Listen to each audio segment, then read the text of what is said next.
Assalamualaikum warahmatullahi wabarakatuh.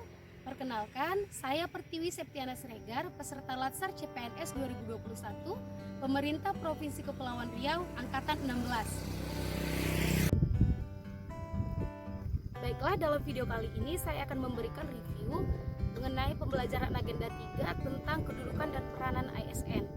Baiklah, adapun tujuan dari pembelajaran ini adalah agar ASN memiliki pengetahuan mengenai peranan dan kedudukannya dalam melaksanakan fungsi ASN sebagai pelaksana kebijakan publik, pelayan publik, serta perekat dan pemersatu bangsa, agar nantinya dapat mengelola tatanan serta masalah dengan menggunakan perspektif whole of government dalam pelaksanaan tugas jabatannya.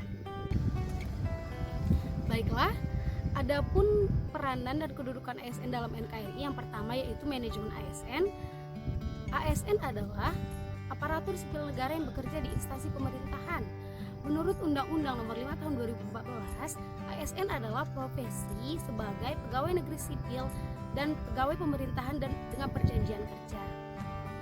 Adapun di manajemen ASN ini mengatur mengenai tentang peran, kedudukan, fungsi, hak dan kewajiban serta kode etik kita sebagai ASN. Yang pertama, apa sih peranan ASN itu? ASN berperan sebagai perencana, pelaksana, pengawas dalam penyelenggaraan tugas umum dan pembangunan nasional berdasarkan kebijakan publik, serta mengedepankan pelayanan publik yang profesional dan berkualitas tanpa adanya intervensi ataupun dorongan politik dari berbagai golongan. Yang selanjutnya adalah kedudukan. Adapun kedudukan ASN adalah sebagai unsur aparatur negara yang melaksanakan kebijakan publik berdasarkan dari pimpinan pemerintah. Selain daripada itu, ASN memiliki hak dan kewajiban. Adapun hak dari seorang ASN adalah memiliki gaji, tunjangan, cuti, perlindungan, pengembangan karir, serta pengembangan kompetensi. Sedangkan untuk kewajibannya yang paling mendasar adalah ASN wajib melaksanakan segala kebijakan publik berdasarkan institusi pemerintah sesuai dengan peraturan perundang-undangan secara berkualitas dan profesional. Yang selanjutnya, kode etik. Kode etik ini adalah sebagai pedoman ASN dalam melaksanakan tugasnya yang bertujuan nantinya akan menjaga martabat dan kehormatan ASN tersebut. Tanpa adanya kode etik, mungkin pekerjaan ataupun tanggung jawab ASN tidak akan tertata dengan sebagaimana mestinya karena tidak ada aturan yang menjaganya. Untuk selanjutnya, tentu dalam manajemen ASN ada sistem yang mengelolanya. Dalam ASN, adapun sistem yang mengelolanya adalah sistem merit. Sistem merit ini adalah penerapan ataupun manajemen ASN yang diukur dari pertama kualifikasi, yang kedua kompetensi, yang ketiga kinerja secara adil dan wajar tanpa membedakan latar belakang dan golongan. Yang selanjutnya adalah pelayanan publik. Menurut Undang-Undang Nomor 25 Tahun 2009, adapun yang dimaksud dengan pelayanan publik itu adalah kegiatan atau rangkaian kegiatan dalam rangka pemenuhan kebutuhan pelayanan sesuai dengan peraturan perundang-undangan bagi setiap warga negara dan penduduk atas barang, jasa, dan atau pelayanan administratif yang disediakan oleh penyelenggara pelayanan publik. Singkatnya seperti ini. Pelayanan publik itu adalah segala cara ataupun rangkaian kita untuk mencapai satu tujuan, yaitu memenuhi kebutuhan masyarakat secara profesional dan berkualitas. Itulah yang dimaksud dengan pelayanan publik. Dalam pelayanan publik, ada prinsip yang kita pegang teguh. Ada 9. Yang pertama, yaitu responsif. Apa sih responsif?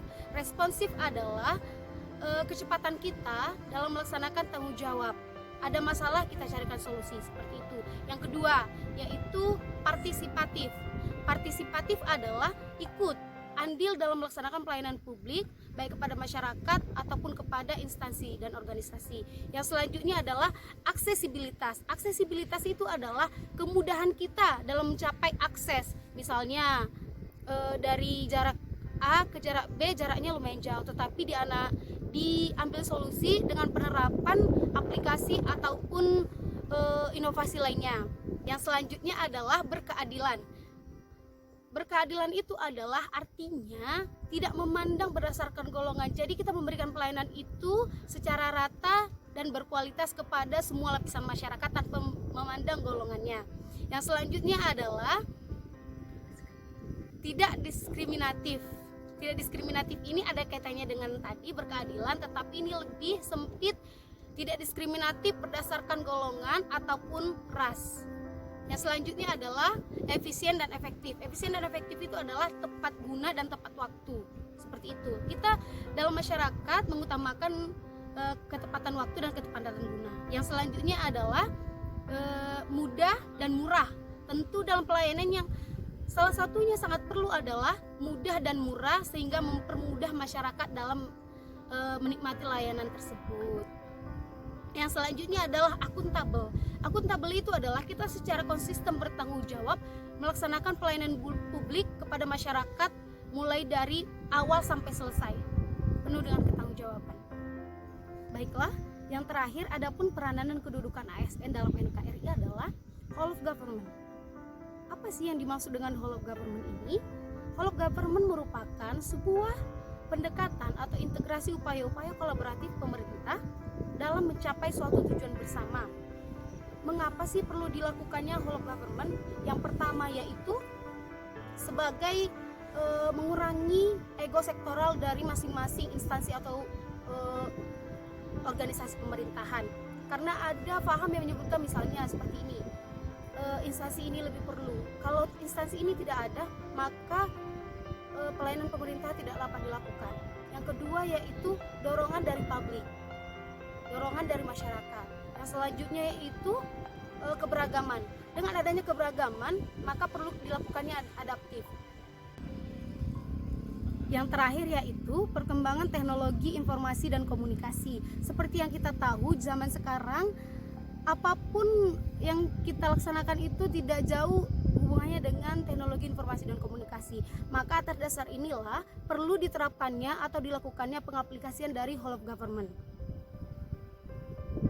Yang tidak kalah penting adalah bagaimana sih merealisasikan whole of government ini? Yang pertama, kunci dari whole of government adalah koordinasi dan kolaborasi dari masing-masing instansi yang relevan. Karena dalam pelaksanaannya tidak bisa hanya mengandalkan satu instansi atau organisasi, makanya kolaborasi dan koordinasi ini sangat penting dalam pelaksanaan whole of government. Selain daripada itu, apalagi sih? Nah, selanjutnya adalah kesigapan pemerintah dalam merespon dorongan masyarakat. Yang selanjutnya yaitu bersinergi antara satu instansi dan instansi lain. Selanjutnya itu penerapannya harus menghilangkan ego sektoral dari masing-masing instansi agar whole of government ini dapat terwujud ataupun teraplikasikan. Dalam whole of government ada pola pelayanan yang diterapkan, yaitu antara lain pelayanan satu atap, pelayanan satu pintu, pelayanan fungsional, pelayanan elektronik, dan yang selanjutnya itu pelayanan terpusat. Sebenarnya dalam pelaksanaannya kita di negara Indonesia sudah banyak pemerintah ataupun instansi yang telah menerapkan whole of government ini.